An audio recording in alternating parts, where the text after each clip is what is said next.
नमस्कार students, the selection classes में आप सभी का बहुत बहुत स्वागत है। जैसे कि आपको पता है, यहाँ पर हम कुछ ऐसे टॉपिक्स के बारे में डिस्कशन कर रहे हैं जो कि एग्जाम पर्सपेक्टिव से बहुत ज़्यादा इंपॉर्टेंट है। आप किसी भी हाल में इन टॉपिक्स को छोड़कर नहीं जा सकते हैं। मैंने यहाँ पर सबसे पहले आपको 8 टॉपिक्स या 8 सब्जेक्ट्स का बाइफरकेशन बताया था कि पेपर में आपको इस तरह से बाइफरकेट होके सब्जेक्ट्स आपको देखने के लिए मिल जाते हैं। इसमें से जो ज्योग्राफी है ये सो फार हमने कंप्लीट कर लिया है कि हमने ज्योग्राफी के कितने यहाँ पर मैंने आपको टॉपिक्स बता दिए थे अलग अलग 2 तरह से डिवाइड करके। अगर वो वीडियो नहीं देखा है तो उसको एक बार जाकर देख लीजिएगा। आज हम अगेन एक बड़े टॉपिक के बारे में बात कर रहे हैं, हिस्ट्री।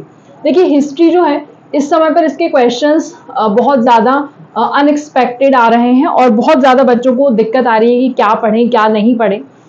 तो क्या स्किप ना करें, मैं वो बताऊंगी आपको। क्या पढ़ें ये आपको अपने आप पता चल जाएगा कि इन्हें तो आपको किसी हाल में छोड़ना नहीं है, बाकी सारे टॉपिक्स भी आप इसमें पढ़ते चलें। क्योंकि हिस्ट्री वास्ट है, इसलिए कुछ ऐसे टॉपिक्स जो आप अगर पढ़ के चले जाएंगे तो कोशिश ये रहेगी कि इससे क्वेश्चंस आपको बने ही बने, है ना।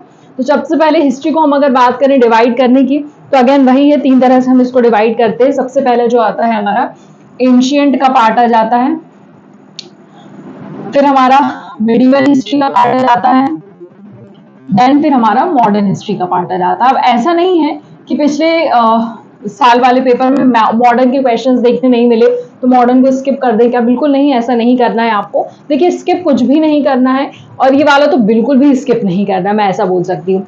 सबसे पहले एंशिएंट से बात कर लेते हैं। तो सबसे पहले हमको पढ़ना है इंडस वैली सिविलाइजेशन। इससे क्वेश्चंस हमेशा आते हैं।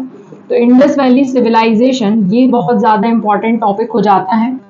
Indus valley civilisation important topic है। उसके बाद यहाँ पर आपको वैदिक काल के बारे में पढ़ना है, देन उसके बाद वैदिक एरा जो हमारा था वो पढ़ना है, देन उसके बाद आ जाते हैं हमारा महाजनपदाज। इसको बिल्कुल नहीं करना है। महाजनपदाज से क्वेश्चंस आपको डायरेक्टली देखने के लिए मिल रहे हैं। महाजनपदाज के बाद अगर मैं बात करूं तो आपको धर्म से रिलेटेड है, मतलब हमको जैनिज्म, ये अपने आप में शुरू से इंपॉर्टेंट टॉपिक्स रहे हैं ना, और बुद्धिज्म, इससे आपको क्वेश्चंस देखने के लिए ही मिलते हैं। तो जैनिज्म और बुद्धिज्म पढ़ेंगे।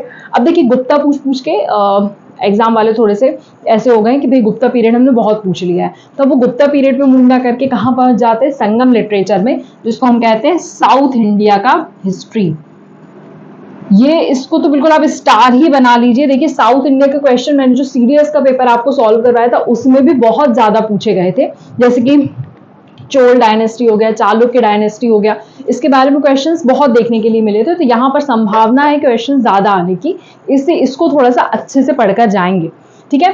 अगर मैं मेडिवल की बात करूंगी तो इसमें टर्मिनोलॉजीज है, किस चीज को क्या कहा जाता था वो आप लोगों को पढ़ना है। यहाँ पर टर्मिनोलॉजीज जितनी हो सके वो यहाँ पर पढ़ के जाएंगे, मिडिवल में बहुत ज्यादा इंपॉर्टेंट है।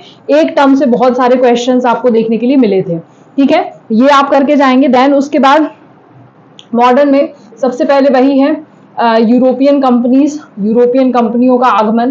तो यूरोपियन कंपनीज हम सबसे पहले पढ़ कर जाएंगे, ठीक है ना। यूरोपियन कंपनीज पढ़ने के बाद आपको यहाँ पर हमारे कुछ ट्राइबल रेवोल्यूशन हुआ था वो पढ़ के जाना है। ट्राइबल रेवोल्यूशन जो भी विद्रोह हुए थे, है ना, वो आप पढ़ के जाएंगे। देन उसके बाद थोड़ा सा एक बार कोशिश करेंगे कि गांधीयन एरा पढ़ लें। गांधीयन एरा में जो भी मूवमेंट्स थे वो अच्छे से पढ़ के जाएंगे, इनके द्वारा चलाए गए आंदोलन पढ़ के जाएंगे। और 1920 से लेकर 1960 तक की क्रोनोलॉजिकल ऑर्डर में थोड़ा सा इसको अच्छे से पढ़कर जाएंगे, क्योंकि इससे क्वेश्चंस थोड़े ज्यादा आते हैं। तो ये थोड़ा सा मैंने एक पैटर्न बता दिया आपको कि एंशिएंट, मेडिवल और मॉडर्न में कौन सी चीज स्किप नहीं करना है। मैं बार बार बोल रही हूँ, ऐसा नहीं है कि पेपर आपको इससे ही आ जाएगा, ऐसा कुछ नहीं है। यहाँ पर हमने टॉपिक्स बाइफरकेट कर दिए कि ये वाले टॉपिक्स बहुत ज्यादा मोस्ट इंपॉर्टेंट है, इनको पढ़कर जाना ही जाना है, इनको छोड़ना नहीं है, स्किप नहीं करना है, ठीक है। तो आई होप आपको वीडियो अच्छा लगा होगा। वीडियो को अपने दोस्तों के साथ शेयर करना बिल्कुल ना भूले एंड चैनल को लाइक एंड सब्सक्राइब कर दीजिए। धन्यवाद।